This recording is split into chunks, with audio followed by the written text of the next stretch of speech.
It use to be self sustain అంట. వాన అనేది ఉండేది కాదు.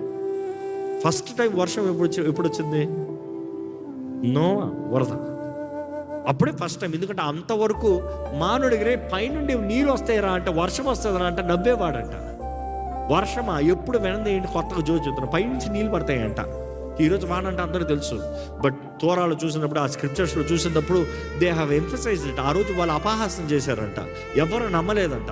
ఎందుకంటే వారందరూ విన్నది ఏంటంటే, భూమిలో నుండి మిస్ట్ లాగా వచ్చేది, ఆవిరిలాగా వచ్చేది. ఈరోజు కొడైకెనాల్, ఊటీ అలాంటి చలి ప్రాంతాల్లోకి వెళ్తే, మీరు పొద్దుటే బయటికి వెళ్తే ఆ ప్రాంతం అంతా అంటే స్టీమ్స్ లాగా ఉంటాయి మొత్తం. It use to be self sustain. దాన్ని బట్టి సృష్టి మొత్తం దాని సెల్ఫ్ సర్వేల్గా ఉండేది, బ్లెస్సింగ్ ఉండేది. మనుషుడు కష్టపడక్కర్లేకుండా ఫలం అనుభవించేవాడు. కానీ ఎప్పుడైతే శపించబడిందో నేల, అప్పటి నుండి విత్తాలి, కొయ్యాలి, కష్టపడు, పని చేయి, నీలై, సాధించు.